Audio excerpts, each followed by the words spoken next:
Bonjour à toutes et à tous et bienvenue sur Chafouineur, votre chaîne du partage de la passion du cinéma et de la pop culture. Ici Vince pour vous servir et aujourd'hui je vais jouer au Chafouineur en vous dévoilant les règles de la mort. Do you feel death? Vous savez, cette entité qui fait partie de notre quotidien et qui traque sans relâche les protagonistes de la saga Destination Finale.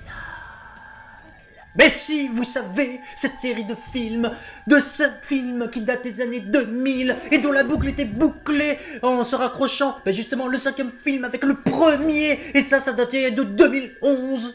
Bref. Il y a un 6e film qui sort, ce n'est ni écrit ni réalisé par un des membres de l'équipe originelle ou des films originaux, et ça va ajouter de nouvelles règles à la mort. The rules have changed. Donner la vie ou sauver une vie peut retarder l'inévitable, et prendre une vie permet de rallonger la sienne en attendant l'inéluctable. Mais, heureusement, la mort a un plan. Pas comme ces sagas rallonges qui rajoutent des pans d'histoire ou encore des règles, ne serais-je un petit peu à la manière des sauts. Tout pour dire que jouer avec la mort, c'est un peu comme jouer au casino. Là-bas, c'est la banque qui gagne, ici, c'est toujours la mort qui gagne. Enfin, ça, c'est jusqu'au film qui nous intéresse aujourd'hui. Destination Finale, Bloodline. Alors que depuis 2011, on la croyait morte, non pas Adèle la mort, elle nous rappelle à notre bon souvenir et à la belle ribambelle de tête à claque qu'elle a laissé vivre jusque-là. C'est ce qui explique le fameux Bloodline du titre. Nouvelle décennie, nouvelles règles. Cette fois, c'est à des familles entières qui n'auraient pas lieu d'être que la mort va s'attaquer. Et quand on voit la tronche des personnages, c'est qu'on pourrait presque la comprendre. Non mais sérieusement, c'est quoi ces fifs? C'est que ça sent le flot tout ça. Non, pas le chat, lui au moins, il est mignon avec ses tout petits yeux, tout mignons. T'es là toi.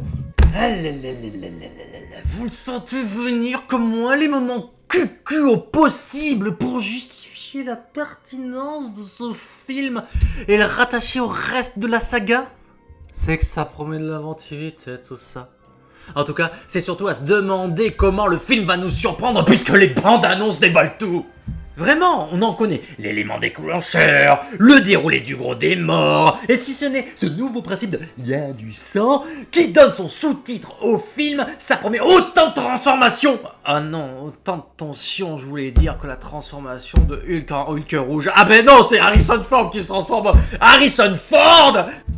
Heureusement, il y a mamie. Regardez-moi cette bouille. Je vous mets ma main à couper qu'elle va clamser après avoir donné son carnet à sa petite fille bien-aimée. Et c'est là que nous apprendrons la vérité. Soit elle aura tout vu des précédents films, soit elle est à l'origine de tout ce qui s'est passé précédemment suite à son sauvetage en 3D dégueulasse.